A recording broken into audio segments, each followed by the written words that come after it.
The national dialogue and events surrounding immigration made it one of the most turbulent issues of 2018. More often than not, many closely watched topics had ties here in Arizona.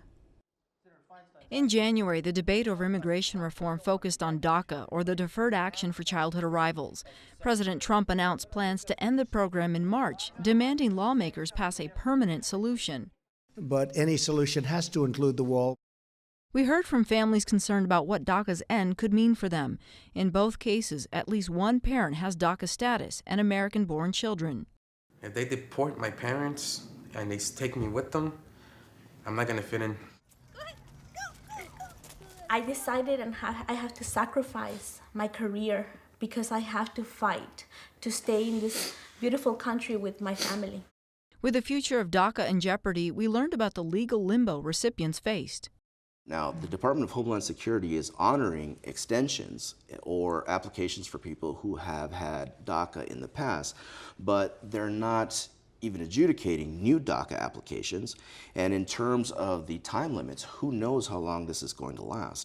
Despite inaction from Congress, a federal judge would intervene and preserve DACA amid ongoing legal arguments. And what we saw with the passage of the latest omnibus spending bill is that one of the key provisions that the Trump administration was asking for, which is more money for border security, they approved money for that. But what they were asking for in exchange, the protections for Dreamers, was completely left out. By spring, headlines about a migrant caravan from Central America garnered widespread attention. One researcher described its origins as an annual migration with religious ties. This is not a storming of the border.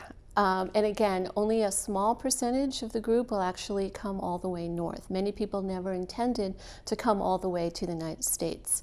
At the same time, concerned tweets from President Trump preceded a decision to authorize governors in border states to deploy the National Guard. They would support agents performing tasks unrelated to law enforcement. In May, ports of entry saw an influx of asylum seekers, many arriving with families, sometimes waiting days to speak with federal authorities. People had heard different things. One mother told me that she had heard that the U.S. was giving mothers and children asylum until the end of May. Among those requesting asylum, we met a woman from Honduras who feared for her life in her home country because she is transgender. An immigration attorney explained what makes an asylum claim valid. You can only seek asylum if your fear of returning to your country is because of 5 specific reasons. And that's because you fear persecution based on your race, your national origin, your political opinion, your religion, or your membership in this mushy category called a particular social group. Come June, and much of the discussions concerned family separations, a consequence of the Trump administration's zero-tolerance policy. It appears our critics want a 2-tier legal system. They think illegal aliens should get different, perhaps better treatment than U.S. citizens because they happen to be illegal aliens. No jail if they have a family, no critical consequences if they have children. I'm here today to tell you differently. The pushback was immediate. The fact remains that we dehumanize these people and their kids if we make this all about enforcement only, enforcement only. Separation stopped that same month, and a federal judge ordered the government to reunite affected families. Heightened attention on the issue brought the First Lady to Arizona, where she saw firsthand how families were processed. And it led to greater scrutiny of Southwest Key, a national nonprofit that shelters immigrant children in Tucson and the Phoenix area. Our efforts to learn about its operations included a discussion with a former employee. When you're a kid under 12, and it's bedtime, even a regular kid is gonna misbehave and be difficult. Now you imagine this kid doesn't know where their parents are, they don't know where they are per se, they don't know anything. And so they're expressing this trauma, particularly at night when it's time to go to bed. During the summer, we also got a bird's eye view of the border patrolled by federal agents in Pima and Yuma counties, the challenges both terrains present, and the role of air support. Whether or not you get anything or not, it's like you don't get paid for finding people. You don't get paid for apprehensions or seizures. It's coming in and being the support that you need to do for the agents on the ground. As fall approached, agents encountered more large groups of asylum seekers in the West Desert. Others willing to wait would continue to ask for asylum at the ports. These people don't even have a clue sometimes what political asylum is, and but we have to pray very, very hard because when you hear them talk, you know, they don't qualify, a lot of them.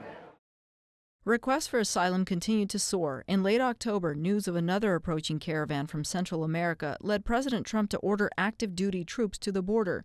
That included more than 1,500 service members in Arizona. An attorney and expert on national security shed light on the potential scope of their roles.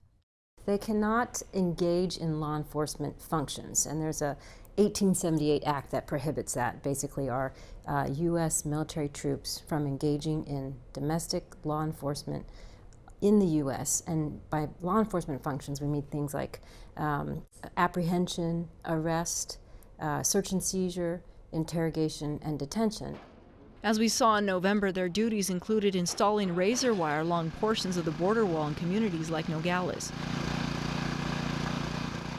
We heard from the heads of Border Patrol in Tucson and Immigration and Customs Enforcement in Phoenix about challenges with processing the influx of families seeking asylum. Large groups of family units and children who have been showing up in the West Desert area out there being dropped off overwhelm our resources that we have in a lot of these areas. The message is if you're arriving with a child, it's very unlikely that you will be detained by ICE. It's very likely that you'll be released. And we visited faith-based nonprofits in Arizona and Sonora, helping immigrants with food, shelter, and medical attention. It's difficult when people are waiting in Mexico. They have a sense of urgency. They just need to get into a more safe and stable place. There in Guatemala, it is very sad. We don't have anything. We don't have enough to eat, and we don't have land. We don't have a house. We have nothing. These are the most innocent, loving people, and all they want is a chance. They just want a chance in America. They love this country. By the end of November, the caravan's arrival led to a confrontation outside California. Federal agents closed the port and launched tear gas into Tijuana when a group of migrants tried to rush the border. And what CBP told us is they mentioned that this wasn't just a possibility in San Diego anymore, but that they were taking precautions all along the California border and even in San Luis, Arizona. Amid ongoing steps to harden the border, the issue of immigration reform remains unresolved on Capitol Hill.